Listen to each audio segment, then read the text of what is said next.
उम्र थका नहीं सकती, ठोकरें गिरा नहीं सकती, अगर जिद हो जीतने की तो परिस्थितियां भी आपको हरा नहीं सकती। तो हेलो, नमस्ते, गुड मॉर्निंग, सुप्रभात दोस्तों, स्वागत है आपका द स्टडी इन विलेज में। इस वीडियो में हम करंट अफेयर्स यानी कि जो आपका द हिंदू है, Jansatta, PIB, the Indian Express, down to earth के जो मोस्ट इंपॉर्टेंट आर्टिकल्स होते हैं प्री, मेंस और इंटरव्यू की दृष्टि से, उस पर चर्चा की जाती है बहुत डिटेल में। तो इसमें एडिटोरियल डिस्कस करते हैं, वो भी हिंदी में। ठीक है, ये खासकर हिंदी माध्यम के बच्चों के लिए क्लास है, क्योंकि हिंदी माध्यम में काफ़ी न्यूज़पेपर में काफ़ी दिक्कत आती है कि कहाँ से पढ़ें, कौन सा आर्टिकल हमारे लिए इंपॉर्टेंट है, क्या पढ़ना चाहिए। तो ये उसी से संबंधित है। तो चलिए आज का वीडियो स्टार्ट करते हैं। हाँ, जो बच्चे इस पर नए हैं इस वीडियो पे, उनके लिए बता दूं कि हम लोग 3 वीडियो डिस्कस करते हैं, मतलब 3 वीडियो आने वाली हैं। एक आपका पॉलिटिकल लेक्चर आएगा, और दूसरा आपका प्रीवियस ईयर क्वेश्चन आएंगे, और तीसरा हमारा करंट अफेयर्स। ठीक है, और तो जो बच्चे नए हैं इसको सब्सक्राइब कर लें, इसमें से आपको बहुत ही ज़्यादा फायदा होने वाला है। तो चलिए वीडियो स्टार्ट करते हैं। हाँ, एक चीज़ और, ये वीडियो अब सुबह आपको 6 बजे मिल जाएगी। ठीक है, प्रतिदिन आपको सुबह 6 बजे मिल जाएगी। देखिए, इससे क्या होता है कि जिनको कहीं जाना होता है, मान लीजिए कि कहीं कोचिंग जाना होता है जिन बच्चों को, या फिर कहीं कुछ जॉब पे जाना होता है, तो वो अपना ये वीडियो निपटा के यानी कि पढ़ के फिर उसके बाद निकल लेंगे। अगर वो ये वीडियो दोपहर में आती है तो फिर उनको दिक्कत होती है, फिर शाम में उनके लिए लेक्चर मतलब कि उनको देखना पड़ता है। तो अगर ये सुबह 6 बजे आ जाएगी तो 6 बजे आराम से इसको मतलब देख के, और फिर वो जहाँ भी जाना हो, कोचिंग या फिर किसी और काम से, तो वो आराम से जा सकते हैं। ठीक है, और ज़्यादा से ज़्यादा वीडियो 30 मिनट से ज़्यादा नहीं होगी, इतना ही रहेगा। ठीक है, तो चलिए आगे बढ़ते हैं। इसको सुन के आप मोटिवेट हो ही गए होंगे। तो चलिए आर्टिकल की शुरुआत करते हैं। देखिए, ये जनसत्ता का आर्टिकल है, जनसत्ता से लिया गया है, एक एडिटोरियल आया है जिसमें ये कहा गया है कि स्वास्थ्य सुविधाओं से वंचित ग्रामीण भारत की बात की जा रही है। हम लोगों ने ये चीज़ सुना है कि मतलब जो मतलब भारत यानी कि ग्रामीण भारत, और इंडिया यानी कि अर्बन एरिया। ठीक है, ऐसा कहा जाता है। तो ग्रामीण भारत के बारे में बातचीत की जा रही है कि वहाँ स्वास्थ्य सुविधाएं बहुत अच्छी नहीं है। तो चलिए इसके डिस्कशन करते हैं। देखिए, यहाँ से पढ़ते हैं। इसके कहते हैं कि असली भारत गांवों में बसता है, मगर गांवों के लोगों की सेहत का ख्याल रखने के लिए चिकित्सा केंद्र हैं जो 21वीं सदी में भी बहुत बदतर हैं। और यहाँ पे ये बताया जा रहा है कि ग्रामीण क्षेत्रों में चलने वाले प्राथमिक स्वास्थ्य केंद्र, सामुदायिक स्वास्थ्य केंद्र में चिकित्सा के काफ़ी कमी देखी जा रही है। कोई डॉक्टर वहाँ पे मतलब मकान पूरे जर्जर हुए पड़े हैं। जो अस्पताल बनवाया गया था ग्रामीण क्षेत्रों में, पूरा अस्पताल ढह गया है, लेकिन वहाँ डॉक्टर जाते नहीं। वो अपना सिटी में रहते हैं, शहर में, और प्राइवेट हॉस्पिटल खोल के उस पर फिर अच्छा खासा इनकम करते हैं। तो वो लोग गांव में जाते नहीं हैं।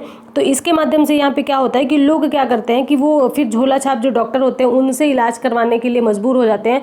अगर उनसे भी नहीं ठीक होता है तो फिर वो जो जादू टोना है उसके चक्कर में आ जाते हैं ग्रामीण भारत के लोग। ऐसा इस आर्टिकल में लिखा हुआ है। ठीक है, मैं ये अपने आप से नहीं बोल रही हूँ, इसमें ऐसा ही लिखा हुआ है कि जादू टोना है फिर वो करवाने में आ जाते हैं ग्रामीण भारत के लोग। तो यहाँ पे उसी से संबंधित बातचीत की गई है। तो महात्मा गांधी जी ने क्या कहा था, इन्होंने कहा था कि स्वास्थ्य ही वास्तविक पूंजी है, ना कि सोने चांदी के टुकड़े। यानी कि आप कितना स्वस्थ हैं, यही आपकी वास्तविक पूंजी है।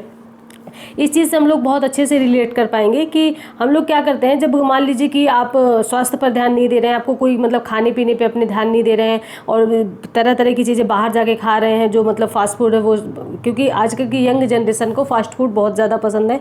तो वो लोग मान लीजिए कि फास्ट फूड खा रहे हो, फिर उसके बाद क्या हुआ, हम बीमार पड़ गए और स्वास्थ्य पर ध्यान नहीं दिया, तो आपके जितने सारे कार्य हैं, या पढ़ाई कर रहे हैं, या जॉब कर रहे हैं, या फिर जो भी कर रहे हैं, वो वहीं पर रुक जाएगा, और फिर आप वहीं से पीछे आने लगेंगे। तो स्वास्थ्य बहुत ही इंपॉर्टेंट है, स्वास्थ्य पे हमेशा ध्यान देना चाहिए। ठीक है, एक दिन मतलब कुछ भी हो, डॉक्टर को अगर कोई थोड़ी सी दिक्कत हो रही है तो आप पहले तो हमारे इम्यून सिस्टम जो है थोड़ा सा मजबूत होना चाहिए, और वो खुद अपने आप को रिलेट मतलब कि उसको ठीक करने की, कोई भी बीमारी छोटी मोटी ठीक करने की कोशिश करता है। लेकिन आपको अगर ज़्यादा दिक्कत हो रही तो आप डॉक्टर की परामर्श अवश्य लें। ठीक है, तो यहाँ पे ये बात की गई है।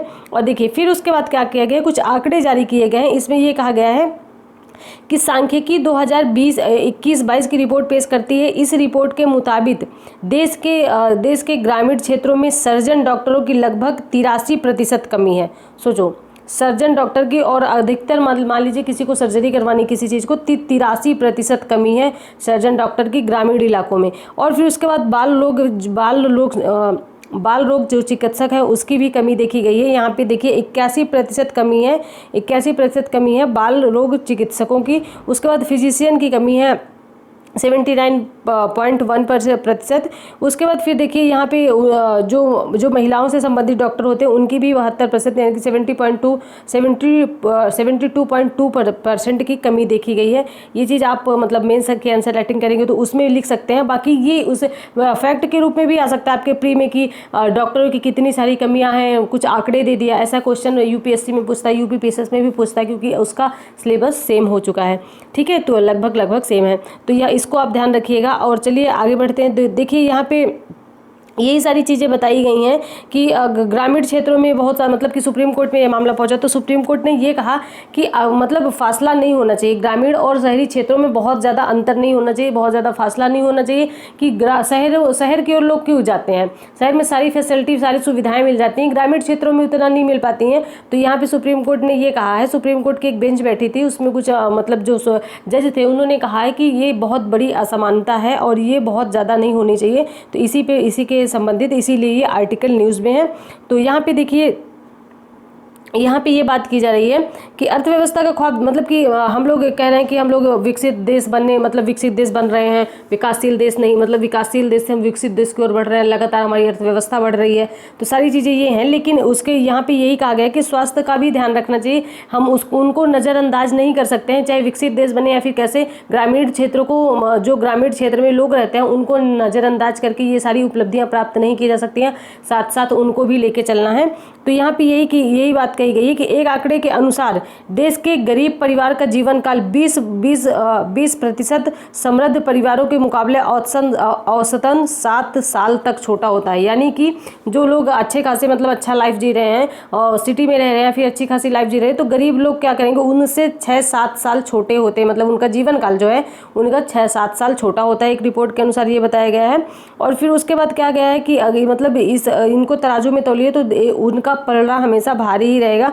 तो यहाँ पे ये भी कहा गया कि लोकतंत्र में लोगों की कीमत का क्या मतलब, लोगों को लोकतंत्र का संवैधानिक दर्जा का मतलब उनको संवैधानिक देश का अर्थतंत्र की चौखट पर घुटने टेकने को मजबूर नहीं करना चाहिए। यानी कि फिर उनको भी सारी सुविधाएं मिलनी चाहिए। जो क्या मतलब, देखिए हमारा संविधान का अनुच्छेद 21 कहता है जीवन जीने की स्वतंत्रता। तो जीवन जीने की स्वतंत्रता तो सबको बराबर है, और मौलिक अधिकार जो होता है वो सबके लिए बराबर होता है, वो किसी एक पर्सन के लिए नहीं होता, और उसके संरक्षण करता है सुप्रीम कोर्ट। सुप्रीम कोर्ट में यही कहा गया है कि वो जीवन जीने का अधिकार है। तो अगर शहरों में भी जीवन जीने का अधिकार है तो ग्रामीणों को भी उतना ही जीवन जीने का अधिकार है। इस पर यही बात की जा रही है। ठीक है, तो चलिए आगे बढ़ते हैं। देखिए इसमें ये कहा गया है कि भारत के ग्रामीण क्षेत्रों में एक ये बहुत इंपॉर्टेंट है, इसको आप नोट करके रख भी सकते हैं, आपके प्री की दृष्टि से भी बहुत इंपॉर्टेंट है, आर्टिकल पूछा जा सकता है क्योंकि WHO से संबंधित क्वेश्चन है। ठीक है, देखिए इसमें कहा गया है कि भारत के ग्रामीण क्षेत्रों में 31% मरीजों पर एक बेड है। ये मतलब 31% मरीजों 3100 मरीजों पर एक बेड है। आप सोचिए कितना ज़्यादा आंकड़ा, मतलब बहुत ज़्यादा है। 3100 मरीजों पर एक बेड है। और यहाँ पे क्या कहा गया है कि कई राज्यों का आंकड़ा इससे भी खराब है। बिहार में देखिए 18,000 ग्रामीण क्षेत्रों पर एक बिस्तर है, 18,000। और फिर उसके बाद ये उत्तर प्रदेश में है 3900। उत्तर प्रदेश में 3900 के बिस्तर मतलब मरीजों पर एक बिस्तर है। उत्तर प्रदेश की स्थिति भी सही नहीं है। इसी तरह ग्रामीण क्षेत्रों में 26,000 की आबादी पर एक चिकित्सक है। 26,000 की आबादी पर एक चिकित्सक है, जबकि WHO ने कह रखा है, वर्ल्ड हेल्थ ऑर्गेनाइजेशन जिसको हम बोलते हैं, इसको बताइएगा कि इसकी स्थापना कब हुई थी, वर्तमान में इसके महानिदेशक या फिर अध्यक्ष कौन है। ठीक है, तो WHO ने कह रखा है कि 10,000 लोगों पे 1,000 लोगों पे एक डॉक्टर होना चाहिए, 1,000 लोगों पे एक डॉक्टर होना चाहिए, और हमारे यहाँ 26,000 लोगों पे एक डॉक्टर है। सोचिए कितना बड़ा आंकड़ा है। तो ये बहुत ही मतलब एक निंदनीय बात भी है कि भारत कह रहा है कि भारत एक मतलब एक अर्थव्यवस्था बन रहा है, एक मजबूत अर्थव्यवस्था बन रहा है और वैश्विक लेवल उसका नाम है। तो ठीक है, अच्छी बात है, लेकिन उसके साथ साथ ग्रामीण क्षेत्रों को भी ध्यान में रखना चाहिए। तो ये चीज़ आप याद रखिएगा, ये बहुत ही इंपॉर्टेंट है। ये वाला बॉक्स जो है इसको आप नोट करके रख सकते हैं कि कौन कौन से, देखिए इसमें कहा गया है कि 3100 मरीजों पे एक बेड है, जिसमें बिहार में 18,000 ग्रामीणों पे सिर्फ एक बिस्तर है, और उत्तर प्रदेश में 3900 मरीजों पर एक बिस्तर है। ये हॉस्पिटल की बात की जा रही है, और 26,000 आबादी पर एक चिकित्सक है। जबकि WHO के अनुसार, ये क्वेश्चन किसी एग्जाम में पूछा हुआ है एक एग्जाम में कि WHO के अनुसार कितने मरीजों पर एक डॉक्टर होना चाहिए, तो 1,000 मरीजों पर एक डॉक्टर होना चाहिए, जबकि हमारे यहाँ 26,000 मरीजों पर एक डॉक्टर है।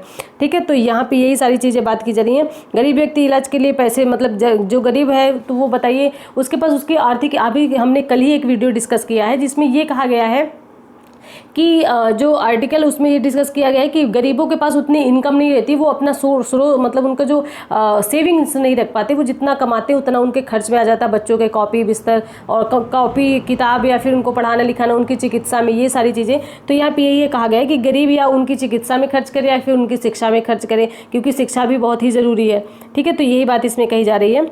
चलिए आगे देखते हैं क्या है। फिर इसमें देखिए ये बताया गया है, इसमें कहा गया है कि स्वास्थ्य और शिक्षा लोकतांत्रिक देश का मुफ्त और सस्ता सुलभ होनी चाहिए। मतलब स्वास्थ्य ये बेसिक चीज़ें, देखिए मुझे लगता है कि जो बेसिक चीज़ें हैं वो इंसान को मिलनी चाहिए। एक स्वास्थ्य, उसको दवा मिलना, फिर उसका इलाज होना, ये बेसिक चीज़ें हैं। शिक्षा भी उसको बेसिक चीज़ें, तो इसको मुफ्त मिलनी चाहिए। जबकि सरकार ने, ऐसा नहीं है कि सरकार ने कुछ किया नहीं है, बहुत सारी जैसे प्राथमिक स्कूल बने तो इसमें शिक्षा मिलती है। अब हर स्कूल को आगे तो गवर्नमेंट देखती नहीं है ना, तो ये जिम्मेदारी हम लोगों को, हम जैसे नागरिकों की बनती है, जो वहाँ पे टीचर बन के जाते हैं और फिर या फिर डॉक्टर बन के जाते हैं, तो उनका कर्तव्य बनता है कि वो अच्छे से इलाज करें।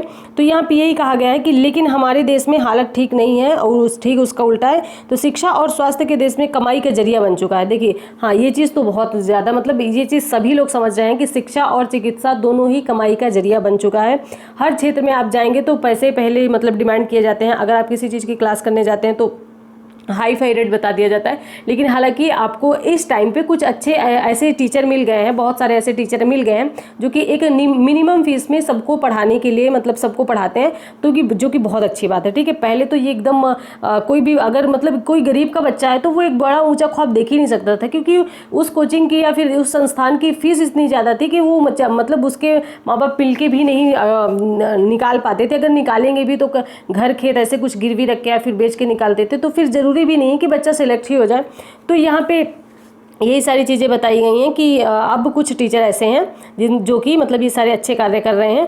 तो यहाँ पे देखिए यही चीज़ें बताई गई कि हालांकि सरकार ने ऐसा है ही नहीं कि सरकार ने कुछ किया नहीं है, सरकार ने बहुत सारी चीज़ें की हैं। तो इसमें ये बताया गया है कि जैसे आयुष्मान भारत योजना है, मतलब उसके जरिए पे क्या किया गया है कि आयुष्मान भारत योजना के तहत 50 करोड़ से अधिक लोगों को स्वास्थ्य सुरक्षा प्रदान करना, मतलब 50 करोड़ से अधिक लोगों के प्रति, मतलब एक परिवार में अगर 5 लोग हैं तो सबको, तो यही बात इसमें की गई। तो ऐसे कई सारी योजनाएं शिक्षा के लिए भी चलाई गई हैं। तो यहाँ पे यही बात की जा रही है। ठीक है, तो चलिए आगे बढ़ते हैं। देखिए यहाँ पे क्या है कि अब यहाँ पे ये भी चीज़ें हैं कि अनुपलब्धता हर चीज़ की है, जैसे कि गुणवत्ता शिक्षा में नहीं अच्छी है, अच्छी सड़कें नहीं है, रोजगार नहीं है, ये ग्रामीण समस्याएं हैं। ठीक है, अच्छी शिक्षा नहीं है, अच्छे स्कूल नहीं है, और यहाँ पे जो मतलब टीचर अच्छे होते हैं, जो मतलब हाई क्वालिफाई होते हैं, वो यहाँ पे गांव में आके पढ़ाना नहीं जाते, वो बड़े स्कूलों में उनको बुला लिया जाता है। और जो शिक्षित होते हैं, जो कि सरकारी गवर्नमेंट टीचर होते हैं, वो बहुत अच्छे से मतलब नॉलेज बहुत बेहतर होता है, लेकिन वो पढ़ाना नहीं चाहते हैं। कहते हैं ना कि मतलब कि थोड़ा आलसी टाइप के हो जाते हैं। तो सारे शिक्षक ऐसे नहीं होते हैं। यूट्यूब पे बहुत सारे वीडियो ऐसे डाले रहते हैं कि किसी न किसी राज्य के शिक्षकों को देखो तो फिर वो कुछ मतलब उनको पता नहीं रहता, कुछ चीज़ें ऐसे यूट्यूब पे भी देखा है। तो ये इसी आर्टिकल में है, तो ये सारे आर्टिकल में ही के जरिए मैं कह रही हूँ, मेरा मतलब पर्सनल ऐसा कुछ वो इंटेंशन नहीं है, मैं अपने आप से कुछ नहीं कह रही हूँ। ठीक है, तो यही सारी चीज़ें बताई गई। इसमें देखिए संविधान के अनुच्छेद 21 में, जो अभी मैंने बताया कि संविधान के अनुच्छेद 21 के तहत जीवन जीने की स्वतंत्रता है, मगर ग्रामीण इलाकों में अनेक स्वास्थ्य केंद्र ऐसे हैं जहाँ पर वर्षों से डॉक्टर देखने ही नहीं गए और सरकारी भवन बचा ही नहीं, वो धराशायी हो गया है। ग्रामीण क्षेत्रों के स्वास्थ्य सुविधाएं उपलब्ध कराना आज भी एक बड़ी चुनौती बना है, ये बात सही है। और अगर देखिए ग्रामीण क्षेत्रों में क्या होता है, किसी को अगर बहुत ज़्यादा बीमार हो गया तो फिर उसको मतलब हॉस्पिटल तक ले जाना बड़ा मुश्किल हो जाता है, क्योंकि दूर हॉस्पिटल होते हैं और फिर ज़रूरी नहीं कि वो रात में मतलब डॉक्टर उपलब्ध हो या नहीं। बड़े हॉस्पिटल होते नहीं, छोटे मोटे हॉस्पिटल होते हैं, तो उसमें भी डॉक्टर ज़रूरी है, मतलब है कि नहीं है। और फिर दूर अगर से शहर में ले जाते तो काफ़ी ज़्यादा टाइम हो जाता है। ठीक है, तो ये समस्या ग्रामीण लोगों को, ग्रामीण के जो मतलब ग्रामीण इलाके के लोग हैं उनको झेलनी पड़ती है। तो यहाँ पे ग्रामीण क्षेत्रों की मतलब स्वास्थ्य सुविधाएं आज भी एक चुनौती बनी हुई है। देश में स्वास्थ्य सेवाओं के दुर्दशा यह बताने के लिए काफ़ी है कि अब भी हमें इस क्षेत्र में काफ़ी सुधार करने की आवश्यकता है। सुधार सिर्फ स्वास्थ्य सेवाओं में नहीं, ज़रूरत मानसिकता में बदलाव की भी है। ठीक है, और देश में यही सारे मुद्दे उठते ही रहते हैं, पानी, स्वास्थ्य, शिक्षा। जब कोई चुनावी मुद्दा, मतलब चुनावी जब टाइम आता है तो यही सारे मुद्दे उठते ही रहते हैं। जबकि सोचिए हम 21वीं सदी में जी रहे हैं और हमारे देश को आज़ाद हुए भी काफ़ी टाइम हो गया, फिर भी हम अभी इन्हीं चीज़ों में उलझे हुए हैं। ठीक है, तो देखिए यहाँ पे यहाँ पे ये बात की जा रही है कि मीडिया की रिपोर्टें बताती हैं कि मतलब बिहार में 31% स्वास्थ्य केंद्र 31% स्वास्थ्य केंद्र ऐसे हैं जहाँ पे पानी की सुविधा नहीं है, ना ही बिजली की सुविधा है, बरसात के मौसम में अंदर पानी चला जाता है, बेड की सुविधा नहीं है। तो ये सारी चीज़ें सुधार करने की आवश्यकता है। देखिए हर चीज़ का उसका स्थानीय कुछ चीज़ें होती हैं जो कि स्थानीय कुछ लोगों को नियुक्त किए, जैसे कि ग्राम प्रधान है, और फिर जो मतलब सिटी होती है वहाँ पे जो मतलब कि वहाँ के अध्यक्ष होते हैं, चेयरमैन होते हैं, उनको नियुक्त किया जाता है। उनको मतलब चुनाव के जरिए चुनाव जीत के फिर वो आते हैं। तो हर क्षेत्र में अपना अपना होता है, तो कुछ कुछ क्षेत्रों में लोगों को अपने आसपास के एरिया का ध्यान में देना चाहिए। तो सारी चीज़ें इसमें यही हैं। आई होप आपको ये क्लियर हो गया होगा। अगर फिर भी इसमें कोई डाउट हो तो कमेंट बॉक्स में ज़रूर बताइए।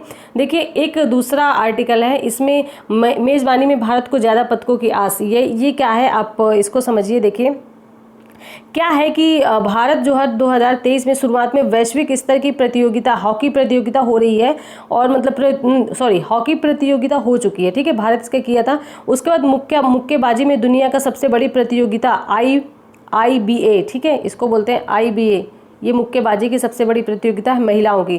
तो इसकी मेज़बानी कर रहा है और इसका 13वां संस्करण है। ये चीज़ आप याद रखिएगा क्योंकि संस्करण भी हमसे पूछ लेता है कि कौन सा संस्करण है।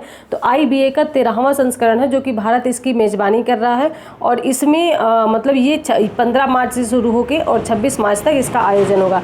तो इसी में संबंधित है कि मुक्केबाजी में कौन कौन से क्या क्या चीज़ें होंगी। तो देखिए शुरू में क्या हुआ था, वैश्विक प्रतियोगिता में 2006 में भारत ने कितनी बार, पहले इसको 2001 में शुरू किया गया, तो फिर इसमें USA ने भाग लिया था। लेकिन भारत अब तक कितनी बार मेज़बानी कर चुका, तो 2006 में, 2018 में और इस बार 2023 में, यानी कि तीसरी बार भारत मेज़बानी कर रहा है। और ऐसा कोई भी देश नहीं है जिसने अभी तक 3 बार इसकी मेज़बानी की हो। यहाँ पे यही चीज़ें बताई गई हैं। देखिए तीसरी बार में 1 मिनट, हाँ तीसरी बार मेज़बानी कर रहा है। अभी ऐसा कोई भी देश नहीं है जो कि भारत का मतलब 3 बार मेज़बानी किया हो। तो यहाँ पे देखिए, यहाँ पे लिखा हुआ है 2005 व 2019 में चीन मतलब देखिए 2 बार 2005 और 2019 में रूस ने किया था, 2008 और 2012 में चीन ने किया था 2 बार, और इसके बाद मतलब 74 देशों इस पे पार्टिसिपेट कर रहे हैं इस बार, और इसकी तीसरी बार ये भारत मेज़बानी कर रहा है। तो कौन सा संस्करण है, 13वां संस्करण है। कितनी बार मेज़बानी किया है भारत ने, तो तीसरी बार कर रहा है, ठीक है। 2006 में किया, 2018 में किया है, और इसमें कितने देशों ने भाग लिया, तो 74 देशों ने भाग लिए। ये चीज़ आप याद रखिएगा। इसमें लोगों से मतलब कि जैसे निखरत जरीन है, और फिर उसके बाद है लवलीना बोरगोहन, इन लोगों से काफ़ी ज़्यादा उम्मीदें हैं। तो यही पे कहा गया है कि मुक्केबाजी में इनसे आस है कि ये पदक जीतेंगी, ठीक है। तो यही सारी चीज़ें इस पे बताई गई हैं। और यहाँ पे देखिए इस बार जो प्रतियोगिता में इंपॉर्टेंट फैक्ट ये भी है, इस बार प्रतियोगिता में भारत की तरफ से जो 12 महिलाएं मुक्केबाजी रिंग में उतर रही हैं, ठीक है, 12 महिलाएं, भारत से कितनी, 12। तो हमारे लिए क्या इंपॉर्टेंट है, देखिए हमारे लिए ये इंपॉर्टेंट है कि भारत का मतलब कौन से संस्करण है, तो 13वां संस्करण है। कितनी बार भारत में मेज़बानी किया, तो तीसरी बार कर रहा है। कब कब किया, 2006 में, 2018 में और 2023 में, ठीक है। तो मुक्केबाजी है, और शुरुआत कब हुई थी, तो 2001 में हुई थी। और इस बार कितनी महिलाएं भाग ले रही हैं, तो महिला मतलब मुक्केबाजी चैंपियनशिप है, तो इसमें 12 महिलाएं भारत की भाग ले रही हैं। ये चीज़ आप ध्यान रखिएगा। अब देखिए ये 12 महिलाएं कौन कौन सी, इनके बारे में हम बात कर लेते हैं। तो इसमें से तो हरियाणा राज्य से 8 हैं, ठीक है, ये भी पूछा जा सकता है। अगर हरियाणा से जो लोग हैं तो ये पूछा जा सकता है कि हरियाणा के कितनी लोग इसमें पार्टिसिपेट किए थे। तो हरियाणा से 8 लोगों ने इसमें पार्टिसिपेट किया है, और मतलब पार्टिसिपेट करेंगी। और इसमें क्या है कि इनमें से मिनी क्यूबा नाम से प्रसिद्ध भिवानी शहर की, जबकि 2 हिसार के, देखो 5 भिवानी शहर के हैं। हरियाणा से 8 हैं, जिसमें से 5 भिवानी शहर से हैं, और फिर उसके बाद 2 हिसार से हैं, 1 कैथल से हैं, ठीक है। तो ये कैथल एक मतलब वहाँ का जगह का नाम है हरियाणा में। तो यहाँ पे इतने लोग इसमें पार्टिसिपेट कर रहे हैं। तो इसमें कौन कौन सी हैं, कम से कम 12 महिलाएं हैं, तो उनका नाम याद रखना बहुत ज़रूरी है, क्योंकि पूछ लेता है, 4-5 लोगों का नाम दे देगा, इसमें कौन कौन सी हैं, तो ये हमारे लिए इंपॉर्टेंट हो जाता है। तो इसमें देखिए कौन कौन सी हैं। तो एक तो इसमें है भिवानी से कौन है, 2022 में राष्ट्र मंडल खेल की स्वर्ण पदक विजेता, इन्होंने राष्ट्र खेल मंडल में स्वर्ण पदक जीता, जिनका नाम है नीतू घनघास, ये हैं, ठीक है। फिर उसके बाद है कांस्य पदक विजेता जैस्मीन लेबोरिया, तो 2 हो गई भिवानी से, यानी कि नीतू घनघास, और फिर उसके बाद है जैस्मीन लेबोरिया, ठीक है। उसके बाद एशियाई प्रतियोगिता में कांस्य पदक विजेता कौन कौन है, प्रति पवार है, और यूथ विश्व विजेता साक्षी चौधरी, राष्ट्रीय विजेता नूपुर ईश्वरण। फिर उसके बाद है 2022 में यहाँ पे देखिए 2022 में विश्व प्रतियोगिता के कांस्य पदक जीतने वाली कैथल की है मनीषा मौन, ठीक है। उसके बाद मौजूद है एशियाई राष्ट्रीय विजेता स्वीटी बुरा और शशि चोपड़ा। ठीक है, शशि चोपड़ा, इतने लोग हैं हिसार से। तो मतलब कि 8 आपको पता चल गया होगा कि ये कौन कौन सी 8 हैं। फिर उसके बाद 12 मतलब 12 के बारे में इन्होंने जिसका इसमें सबकी निगाहें इस हरियाणवी रिंग की रानियों मुक्केबाजी के उस दमदार पंच से जो ज़्यादा झेली गई। यानी कि हम लोगों ने जो भी है 12 है उनके बारे में आप याद रखिएगा कौन कौन सी हैं, तो आपको बता दिया गया। अगर इसमें भी आपको कोई डाउट हो तो यही सारी चीज़ें बताई गई हैं और इसमें बहुत ज़्यादा कुछ इंपॉर्टेंट नहीं था। तो अगर इससे देखिए अब ये जब ये प्रतियोगिता खत्म होगी तो फिर आर्टिकल आएगा, तब हम एकदम डिटेल में डिस्कस करेंगे। तो अभी हमारे लिए सिर्फ यही था, फैक्ट हमने डिस्कस कर लिया कि कौन सा संस्करण है, तो 13वां संस्करण है। और इसमें कितनी महिलाएं भारत की भाग ले रही हैं, तो 12 महिलाएं ले रही हैं। भारत कितनी बार मेजबानी कर चुका, तो 3 बार कर चुका। कब कब, 2006 में, 2018 में और 2023 में, ठीक है। तो इसके बाद ये सारी चीज़ें आपके लिए इंपॉर्टेंट है, तो याद रखिएगा इसको। उसके बाद ये है कल्पमेधा आपका। इसमें काउपर ने कहा है कि ज्ञान अभिमानी होता है, उसने बहुत कुछ सीख लिया है। बुद्धि नम्र होती है, वह अधिक कुछ नहीं जानती। यानी कि जो बुद्धिमान होता है उसको आप देखते होंगे कि वो बहुत कम मतलब चीज़ें, बहुत ज़्यादा बात नहीं करता, एकदम शांत रहता है, मौन रहता है, थोड़ा अपने आप में मतलब अपने आप में खुद वो सारी चीज़ें करता रहता है। लेकिन जो मतलब कि ज्ञान होता है वो मतलब कहीं थोड़ा सा ज्ञान ले लिया तो उछल कूद करते रहते हैं, जैसे अधजल गगरी छल कर जाए, कुछ ऐसा एक मुहावरा है कि जिसको थोड़ा सा ज्ञान हो गया तो फिर उछल कूद करते रहते हैं। तो यही सारी चीज़ें ये काउपर ने कहा था। अगर मतलब कि आई होप आपको ये दोनों आर्टिकल क्लियर हो गए होंगे। और मैंने आपको बता दिया कि इस वीडियो में आपको मतलब आर्टिकल्स, जो बड़े आर्टिकल्स आएंगे यानी कि जो एडिटोरियल आएंगे वो डिस्कस किए जाएंगे। बाकी आपसे आपके फैक्ट संबंधित जो 1 लाइनर फैक्ट होंगे वो शॉर्ट वीडियो में अपलोड कर दिया जाएगा। क्योंकि अगर इसमें शॉर्ट वीडियो भी मतलब कि वो एक 1 लाइनर फैक्ट भी जोड़ो और फिर ये भी जोड़ो, तो इसके लिए जो मतलब एडिटोरियल होता है उसके लिए टाइम कम पड़ जाता है, फिर वो अच्छे से डिस्कस नहीं हो पाता है ना। तो इसलिए उसके लिए हम शॉर्ट वीडियो डालेंगे। 1 लाइनर का क्वेश्चन होता है, 1 लाइनर, उसको आराम से हम देख लेंगे और इसको हम अच्छे से देखेंगे। तो ये आपके प्री और मेंस की दृष्टि से भी इंपॉर्टेंट है, क्योंकि इसमें देखिए सारे फैक्ट दिए हुए हैं। आपके प्री में जो क्वेश्चन आते हैं, अगर आपने प्रीवियस ईयर क्वेश्चन उठा के देखा होगा, यूपीपीसीएस या यूपीएससी या बीपीएससी जो भी एग्जाम आप दे रहे हैं, अगर आपने प्रीवियस ईयर क्वेश्चन उठा के देखा होगा तो आपको पता होगा कि फैक्ट के रूप में कुछ क्वेश्चन देते हैं, आंकड़े देते हैं, फिर उसमें पूछता है ए सही है, बी सही है या ए बी दोनों सही है, ऐसे करके। तो आपके लिए ये इंपॉर्टेंट है। और अगर आपको इसमें थोड़ा सा भी बेनिफिट हो रहा है तो अपने दोस्तों के साथ भी इस वीडियो को शेयर करें ताकि उनको भी हो। और आपको अगर मतलब कि वीडियो अच्छा लगा हो तो प्लीज़ लाइक, सब्सक्राइब और शेयर करें। और हाँ, एक चीज़ है कि अपना और अपने परिवार का ध्यान रखें, अपनी हेल्थ का ध्यान रखें। मिलते हैं नेक्स्ट वीडियो में। धन्यवाद।